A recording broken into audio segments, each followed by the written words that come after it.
Sir ಈಗ ನಿಮಗೆ ತುಂಬ ಜನ ಸಪೋರ್ಟ್ ಮಾಡಿದ್ರು, ಸ್ಟಾರ್ಗಳು ಸಪೋರ್ಟ್. ನೀವು ಇಷ್ಟು ವರ್ಷ ನಿಮ್ಮ ಜರ್ನಿ ತುಂಬ ಸ್ಟಾರ್ಗಳ ಜೊತೆ ಸಪೋರ್ಟಿಂಗ್ ಆ್ಯಕ್ಟರ್ ಅಂತ ಕರೀತಾರೆ, ಕಾಮಿಡಿ ಆ್ಯಕ್ಟರ್ನ. ಬಟ್ ರಿಯಲ್ ಆಗಿ ಇವತ್ತು ನೀವು ಹೀರೋ ಆದಾಗ ಅವ್ರು ನಿಮ್ಮ ಬೆನ್ನಿಂದ ನಿಂತು ಸಪೋರ್ಟ್ ಮಾಡಿದ್ರು. ಸೊ ಅದೇ ಅನಿಸುತ್ತೆ, ರೀಸೆಂಟಾಗಿ ರಶ್ಮಿಕಾ ಅವರು ಒಂದು ವೀಡಿಯೋ ಮಾಡಿದ್ರು. ಸೊ ಈಗ ಅವರು ತುಂಬ ದೊಡ್ಡ ಮಟ್ಟದ ಹೀರೋಯಿನ್ ಆಗಿದ್ದಾರೆ ಹಿಂದಿಯಲ್ಲೆಲ್ಲ, ಆದ್ರೂ ನಿಮ್ಮ ಸಿನಿಮಾಗೆ ಆಗಿದ್ದು ತುಂಬ ಸರ್ಪ್ರೈಸಿಂಗ್ ಅಂತ ಅನಿಸುತ್ತೆ ಎಲ್ಲರಿಗೂ. ಸೊ ಅದೇ ಎಷ್ಟು ಖುಷಿ ಕೊಡ್ತು ಅವ್ರು ತೋರಿಸೋ ಪ್ರೀತಿ ವಿಶ್ವಾಸ ಸರ್. ನನಗೆ ದೇವ್ರು ಕೊಟ್ಟಿರೋದೊಂದು ಗಿಫ್ಟ್ ಏನಂದರೆ ಎಲ್ಲರೂ ಪ್ರೀತಿನೂ ನನಗೆ ಸಿಗ್ತಾ ಇದೆ. ಈಗ ನೋಡ್ರಿ, ನಂಗೆ ಗೊತ್ತಿಲ್ಲ ಒಂದು ಯಾರ್ಯಾರು ಸಿನಿಮಾಗಳಿಗೆ ಮಾಡಿದಾರೆ ಏನೋ, ಬಟ್ ಇತ್ತೀಚೆಗಂತೂ ಮಾಡಿಲ್ಲ ಅನ್ಕೊತೀನಿ.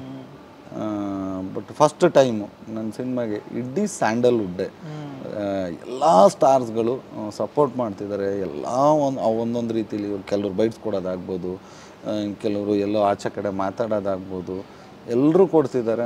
ರಶ್ಮಿಕಾ ಅವರು ಕೇಳಿದ ತಕ್ಷಣ ಏನೂ ಮಾತಾಡಲಿಲ್ಲ, ಕೊಟ್ಟರು. ಈಗ ಶಿವಣ್ಣ ಬಂದು ಟ್ರೈಲರ್ ಲಾಂಚ್ ಮಾಡಿಕೊಟ್ರು, ಟೀಸರ್ಗೆ ದುನಿಯಾ ವಿಜಯ್ ಅವರು ಬಂದಿದ್ದರು, ಅಭಿ, ಧನ್ವೀರು, ನಮ್ಮ ಗರ್ಡಾರಾಮು, ಪ್ರಥಮು, ಎಲ್ರದ್ದು ಸಪೋರ್ಟು ಇದೆ. ಎಲ್ಲ ಸ್ಟಾರ್ಸ್ಗಳು ಬೈಟ್ಸ್ ಕೊಟ್ಟಿದ್ದಾರೆ, ಒಬ್ಬರು ಮಿಸ್ ಆಗಿಲ್ಲ.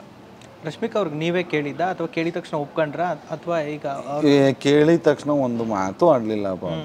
ಹೌದಾ, ಓಕೆ, ನಾನು ಬಂದು ತಗೊಳ್ಳೋದ ಅಂತಲೂ ಕೇಳಿದೆ. ಅದಕ್ಕೆ ಯಾಕೆ ನೀವು ಬರ್ತೀರಾ, ಬೈಟ್ಸ್ ತಾನೆ, ನಾನು ಕಳಿಸ್ತೀನಿ ಬಿಡ್ರಿ ಅಂತ ಅವರೇ ಕಳಿಸ್ಕೊಟ್ರು. ಆ ವಿಡಿಯೋ ಅವ್ರು ಪೋಸ್ಟ್ ಮಾಡಿದಾರಲ್ಲ, ಅದ್ರ ಕೆಳಗಡೆ ಕೆಲವೊಂದು ಕಮೆಂಟ್ಸು, ಅಂದರೆ ಇವ್ರು ಹೇಳಿದ್ದಾರೆ ನಾವು ಅದಕ್ಕೆ ಆ ಸಿನಿಮಾ ನೋಡೋದಂತ ಕೆಲವು ಕಮೆಂಟ್ಸು. ಬಟ್ ಅದನ್ನು ಹೆಂಗೆ ಸ್ವೀಕರಿಸ್ತೀರಾ ನೀವು ಅಂತ? ಖಂಡಿತ ನೋಡ್ತಾರೆ ಸರ್, ಅದು ನೋ ಡೌಟ್. ಅವ್ರು ಹೇಳಿದ್ರು ಯಾಕೆ ನೋಡಬಾರ್ದು. ಈಸಿ ನಮಗೇನಂದರೆ ನಮ್ಮ ಸಿನಿಮಾ ರೀಚ್ ಆಗಬೇಕು ಜನಕ್ಕೆ. ಸೊ ಅದಕ್ಕೆ ಈಗ ಅವ್ರುಗಳನ್ನೆಲ್ಲ ಈ ಸ್ಟಾರ್ಸ್ಗಳಂತ ಆಗಿರೋರನ್ನ ಜನ ಫಾಲೋ ಮಾಡ್ತಿರ್ತಾರೆ. ಅವ್ರು ಏನಾದರೂ ಮಾತಾಡಿದ್ರೆ ಅವ್ರ ತಲೆ ಕೂತ್ಕೊಳ್ಳುತ್ತೆ. ನಾವು ಜನನ ಫಾಲೋ ಮಾಡಬೇಕು. ಯಾಕಂದ್ರೆ ನಾವು ಹೊಸಬರ್ ಲೆಕ್ಕ.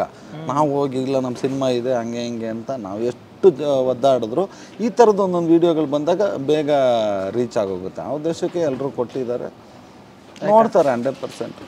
ಖುಷಿ ಆಯ್ತದೆ ಇಷ್ಟೊಂದು ದೊಡ್ಡ ಸಪೋರ್ಟ್ ನಿಮಗೆ ಸಿಗ್ತಾ ಇರೋದು.